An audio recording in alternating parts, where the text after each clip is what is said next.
اور ہر کسی کو بے توقیر کیا گیا، یہاں تک کہ ریٹائرڈ فوجی بزرگوں کو جن کی عمریں 80 سال 70 سال 90 سال ان کو بھی معاف نہیں کیا گیا اور ان کو بھی نشان عبرت بنانے کی کوشش کی گئی۔ یہ سارا کھیل آخر کس بنیاد پہ کھیلا جا رہا تھا اور کون تھا اس کے پیچھے اور اس کے مفادات کیا تھے؟ کیونکہ پاکستان کو تو اب تک کوئی مفاد نظر نہیں آیا اور ہر کسی کو ایک دوسرے سے لڑوانے کی کوشش کی گئی اور ہماری مسلح افواج کو کمزور کرنے کی کوشش کی گئی، افواج پاکستان کو اور عوام کو آمنے سامنے کھڑی کرنے کی کوشش کی گئی، آپس میں لڑانے کی کوشش کی گئی۔ یہ سب کچھ کیا گیا اور اس کے بعد اس کو ضرور تلاش کرنا چاہیے، اور یہ تلاش کرنا ہے ہمارے قومی سلامتی کے اداروں نے، اور کسی نے نہیں تلاش کرنا، قومی سلامتی کے اداروں نے تلاش کرنا ہے کہ آخر وہ کون تھا، اور یہ اتنا کچھ جو کچھ بھی کر رہا تھا آخر اس کے پیچھے کون تھا اور اس کے دست و بازو کون بنے ہوئے تھے، اور ان کے دست و بازو کو بھی تلاش کرنا چاہیے، ان کو بھی دیکھنا چاہیے کہ آخر یہ سارا کچھ ہو کیا رہا تھا۔ تو بہرحال اس کو یہ قومی سلامتی کے اداروں کا معاملہ ہے، کیونکہ وہی انہی میں ایبلٹی ہے، انہی میں بھی کیپیبلٹی ہے، انہی میں کیپیسٹی ہے۔ ہمارے ہاں تو سول اداروں میں اس طرح کی کوئی کیپیسٹی نہیں ہے کہ وہ اس طرح کے بڑے بڑے کام کر سکیں۔ بہرحال یہ ہے جی، ایک طرف تخت پنجاب چل رہا ہے، تخت لاہور چل رہا ہے، اور دوسری جانب عمران خان صاحب کو بڑی بڑی پیشکشیں کی جا رہی ہیں، اور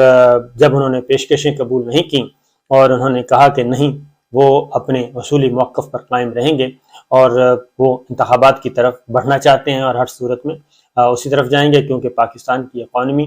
سٹاک ایکسچینج مزید نیچے آ چکی ہے، سٹاک ایکسچینج آج مزید گری ہے، ڈالر قابو نہیں آ رہا، اور کسی کے اور تو اور ہماری جو انرجی کرائسس ہے وہ بڑھتا جا رہا ہے۔ آج آپ نے دیکھا کہ حکمراں اتحاد کے 3 وزراء جو ہیں انہوں نے پریس کانفرنس کی اور پھر وہی پرانی باتوں پہ آ گئے ہیں کہ کس طریقے سے ہم اپنی انرجی بچا سکتے ہیں، کاروباری مراکز 8 بجے بند کرنے ہیں، 10 بجے بند کرنے ہیں، 9 بجے بند کرنے ہیں، یہ بحث شروع ہو چکی ہے، بلکہ امپلیمنٹ کرنے کی کوشش کی جا رہی ہے۔ یعنی لوگ آگے کی طرف جاتے ہیں، ہم پیچھے کی طرف جا رہے ہیں۔ یہ سارا کرائسس ختم ہو چکا تھا، انرجی کرائسس ختم ہو چکا تھا، تمام صورتحال بحال ہو چکی تھی۔ ہم کرونا میں بھی بہترین ملک قرار دیا گیا تھا پاکستان، ہمارا کرونا کو جو SOPs تھے اور کرونا سے ہم نے جیسے نمٹا اس میں بھی پاکستان کو رول ماڈل قرار دیا جا رہا تھا۔ تو یہ ساری چیزیں ہو رہی تھی، تو پھر آخر کیا اٹھنی آئی تھی؟ تو وہ اٹھنی صرف ایک ہی تھی جناب، اور وہ تھی کہ ہمیں ایکسٹینشن چاہیے، بس ایکسٹینشن کے لیے کھیل کھیلا تھا، کسی اور کے لیے نہیں کھیلا گیا تھا۔ یہ اس پہ ایکسٹینشن پہ میں آپ کو اگلی ویڈیو میں انشاءاللہ بتاؤں گا، پوری ڈیٹیل بتاؤں گا۔ یہ جو ہم پہ مصیبت کے پہاڑ ٹوٹے ہیں، میڈیا پہ پہاڑ ٹوٹے ہیں مصیبت کے، ARY پہ، بول پہ، اور جتنے بھی ہمارے دوست ہیں جرنلسٹ ان سب پہ، تو یہ کیوں ٹوٹے ہیں، اس کے پیچھے کیا تھا، یہ لڑائی کہاں سے شروع ہوئی؟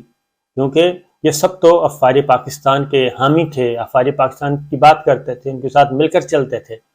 یہ انشاءاللہ اگلی ویڈیو میں آپ کو ڈیٹیل بتاؤں گا کہ یہ کہانی کہاں سے شروع ہوئی،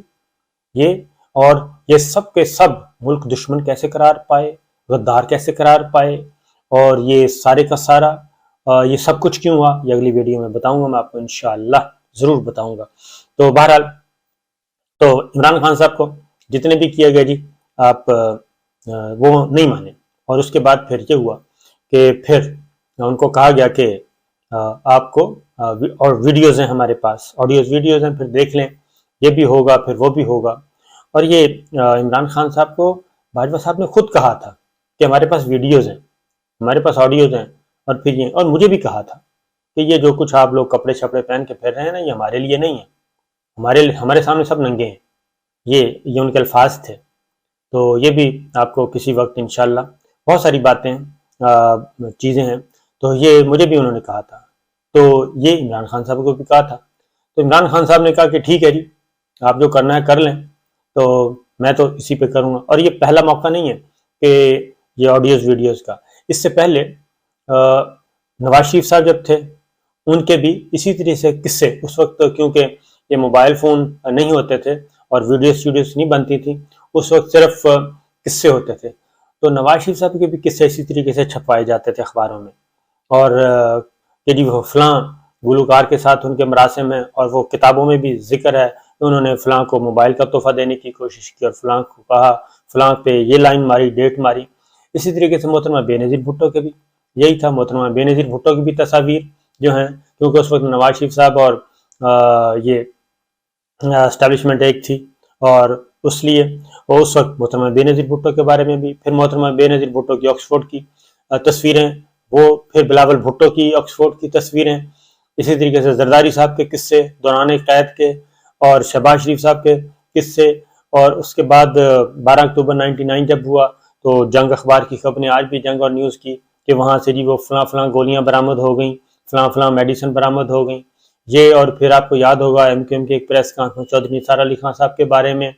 تو یہ ساری کی ساری چیزیں جو ماضی کا، یہ وہی پرانا اسکرپٹ ہے گھسا پیٹا۔ اب لوگ تبدیل ہو چکے ہیں، لوگ ترقی یافتہ ہو چکے ہیں، نوجوان نسل ہے، تو کیا نواز شریف صاحب کی صحت پہ کوئی اثر پڑا؟ کیا نواز شریف کا ووٹ بینک ختم ہو گیا؟ کیا ان کا وہ ایک کامیاب پولیٹیشین ناکام ہو گئے؟ کیا محترمہ بے نظیر بھٹو کو کوئی فرق پڑا تھا؟ کیا شہباز شریف صاحب کو کوئی فرق پڑا تھا؟ پھر مریم بی بی کے قصے سنانے شروع کر دیے، کیا ان کو کوئی صحت پڑا؟ ووٹر سپورٹر اور پالیٹکس سے یہ چیزیں بالکل دور جا چکی ہیں، اور یہ مغربی ملکوں میں تو ہے کہ اس طرح کا آئے تو محاسبہ ہوتا ہے بہت سخت، لیکن پاکستان میں تو یہ اس کو یوز کیا جاتا ہے ایک پولیٹیکل انجینئرنگ کے لیے، پولیٹیکل مینوورنگ کے لیے، تو لوگ اس کو نہیں مانتے، ان کے لوگ ووٹ بینک، ان کا ووٹ بینک ڈسٹرب نہیں ہوتا۔ یہ سارے قصے ہم، اور پھر ایوان کے اندر محترمہ بے نظیر بھٹو کے ساتھ کیا کیا کیا جاتا تھا، یہ سارے معاملات ہیں، یہ کیوز دیے جاتے ہیں، لائنیں دی جاتی ہیں، اور اب چونکہ آڈیوز ویڈیوز کا سلسلہ ہے وہ چل رہا ہے، تو میں یہی کہوں گا کہ پاکستان کو آگے لے کے جائیں۔ اس کی وجہ یہ ہے کہ اب پہلے تو ایکسیس نہیں ہوتا تھا، ہمارے جو خواتین و حضرات ہیں، ہماری بچے بچیاں بیگمات اور بہنیں، ان کو ایکسیس نہیں ہوتا تھا، اب یہ ایکسیس ہو چکا ہے، یہ موبائل فون، سمارٹ فون آ چکے ہیں، تو آپ بھی اسی سوسائٹی سے ہیں، ہم بھی اسی سوسائٹی سے ہیں، ہم سب ایک ہی سوسائٹی سے ہیں، تو ہم اپنے بچوں کو کیا جواب دیتے ہیں؟ آپ اپنے بچوں کو کیا جواب دیتے ہوں گے جب یہ چیزیں آتی ہیں؟ تو کیا یہ ریاست کے یہ کام ہے کہ اس طریقے سے یہ سارا کچھ کیا جائے؟ سوچنے کی باتیں ہیں کہ ہم اپنی کوئی اصلاح کرنا چاہتے ہیں، نہیں کرنا چاہتے۔ اس سے خان صاحب کو، نواز شریف صاحب کو، محترمہ بے نظیر کو، اور زرداری صاحب کو، شہباز شریف صاحب کو، کسی کو کوئی فرق نہیں پڑا تھا، نہ بلاول بھٹو کو کوئی فرق پڑا، ان کی بھی تصاویر آکسفورڈ کی چھاپی ہیں، سوشل میڈیا پہ ڈالی گئی تھیں۔ تو اس لیے گزارش یہی ہے کہ میچیورٹی کے ساتھ آنا چاہیے، پاکستان کو اصل جو حقیقی مسائل ہیں ان پہ بات کرنی چاہیے، جو درپیش مسائل ہیں ان پہ بات کرنی چاہیے، پاکستان کی سیکورٹی کہاں پہنچ چکی ہے، بنو والا واقعہ ہمارے سامنے ہے کہ کس طریقے سے یہ ساری ایک طویل جنگ جو ہم نے کھیلی تھی، جنگ جو طویل جنگ لڑی تھی، اس کے بعد ہم نے کامیابیاں حاصل کی بہت زیادہ قربانیاں دینے کے بعد، تو ہم پھر اسی کی طرف جا رہے ہیں۔ تو اس سب کا ذمہ دار کون ہے، وہ تلاش ضرور کرنا چاہیے، اور اس کو سزا ضرور دینی چاہیے تاکہ دوبارہ کسی کو ایسا کرنے کا موقع نہ ملے۔